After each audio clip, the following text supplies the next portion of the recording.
मला वाटलं घ्या झोपलेलं वस्तू असेल नका. म्हटलं तुम्ही. मी नाही. कुंकू लावायला आलते. जागीच आहे हा? जागीच आहे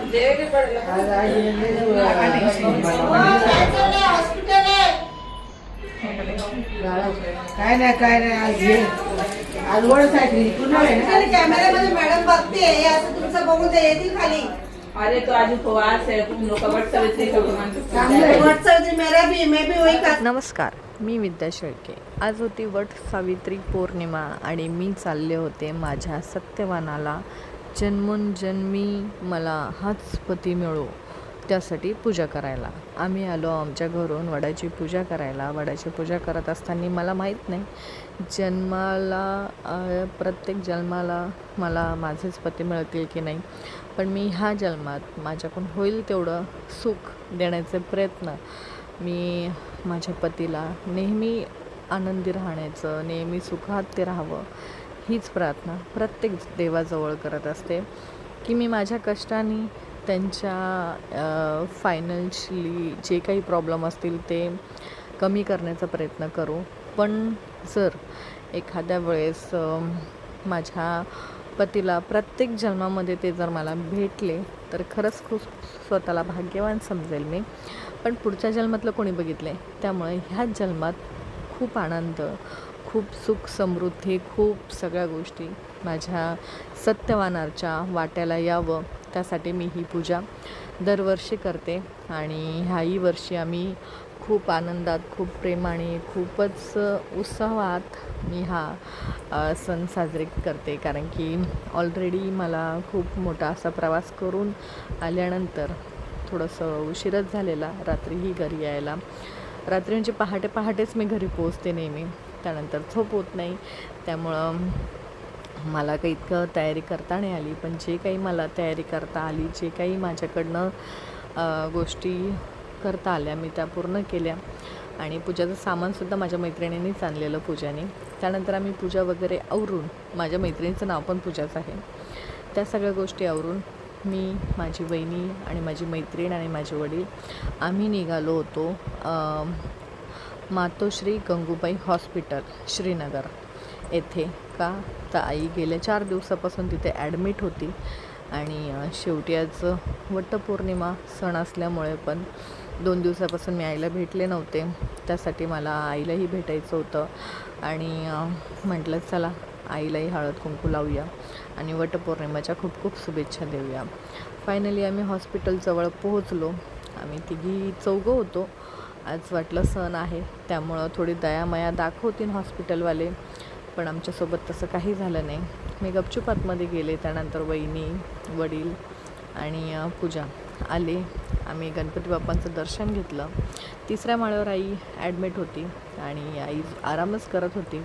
आम्ही गेले पटकन उठून बसली. मला पाहिल्यावर खूप असं हसू तिच्या चेहऱ्यावर होतं. त्यानंतर मी हळद कुंकू घेतलं आणि आईला म्हटलं मी एकदा तुला हळद कुंकू लावते, कारण की सवासिनीचा खरा पान जर असेल तर तो हळदी कुंकामध्ये असतो. तिच्या कपाळावरचं कुंकू खूप बळकट व्हावं, खूप ती लवकरात लवकर बरी व्हावी हीच परमेश्वराच्या चरणी प्रार्थना केली. आणि आम्ही तिघींनी आईंना कुंकू लावून घेतलं आणि त्यानंतर लगेचच म्हटलं आईला चहा वगैरे देऊया. बाकीच्याही तिथं आजी होत्या, त्यांनाही मग कुंकू वगैरे लावलं आणि त्यांचंही दर्शन वगैरे घेऊन म्हटलं त्यांनाही खूप खूप वटपौर्णिमेच्या शुभेच्छा द्यावं.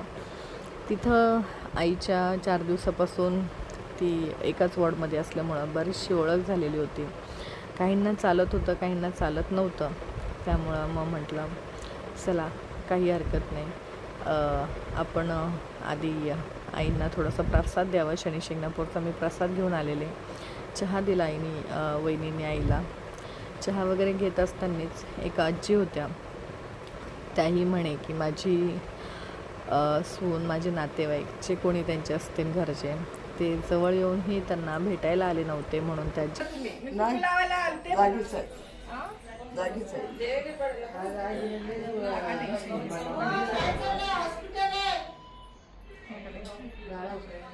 काय नाही आज घे आज वळच आहे पुन्हा आहे ना. कॅमेऱ्यामध्ये मॅडम बघते हे असं तुमचं बघून ते येतील खाली. अरे तो आज उपवास है, तुम लोग का वट सावित्री का भगवान के पूजा चांगलं है। आहे. व्हाट्सएप मैं भी वही त्या आजींची वहिनी आणि मी समजूतच काढत होते, तेवढं सिस्टर आली ओरडत आरडत आम्हाला हॉस्पिटलच्या बाहेर काढून दिलं आणि आईंनाही भेटायचं राहून गेलं. 5च मिनटं झाली होती आम्हाला जाऊन, पण तेवढ्यातच 6 ते 7 वाजेपर्यंत एक तास असतो जो पेशंटला भेटायचा, त्यातला आम्हाला 5 मिनटंही भेटू दिलं नाही. आम्हीही निघालो. एवढं सणासुदीचा आरडाओरडा केल्यानंतर कोणाला चांगलं वाटत नाही, वाईट वाटतं की लोकांमध्ये माणुसकी शिल्लक राहिलेली नाही आहे. आम्ही काही दररोज जाऊन तिथं हळदी कुंकाचा कार्यक्रम करणार नव्हतो. एका सण असल्यामुळे एक निमित्त होतं म्हणून फक्त हळदी कुंकाचे 2 बोट आपण एक सवासिनीचा मान तिला देण्यासाठी आम्ही गेलेलो होतो. आणि त्यानंतर मग आम्ही फायनली आमच्या घराकडे निघालो आणि म्हटलं ठीक आहे चला, काही हरकत नाही आहे, कारण की या छोट्या मोठ्या गोष्टी असतात ज्या आपल्याला फेस कराव्या लागतात. मग आम्ही चौघं परत घरी जाण्याच्या नंतर परत सगळ्यांना सकाळपासून उपवास होता आणि वडिलांना खूप गावची सवय असते लवकरात लवकर जेवण करून आराम करायचे. त्यामुळे अर्धा स्वयंपाक झालेला होता आणि चपात्या 1-2 राहिलेल्या होत्या, त्या वहिनी गरम गरम नंतर करून घेणार होत्या. आणि भजे वगैरे खूप छान असा स्वयंपाक आमच्या वहिनी, खरंच नेहमी मी सांगते की खूप सुगरण आहेत त्या. आणि त्यांनी स्वयंपाक केला, आम्ही जेवायला बसलो. या आम्ही करतो जेवण. तुम्ही व्हिडिओ आवडला असेल तर नक्की लाईक, सबस्क्राईब, फॉलो करून घ्या. भेटू नेक्स्ट व्हिडिओमध्ये. Tata, bye bye.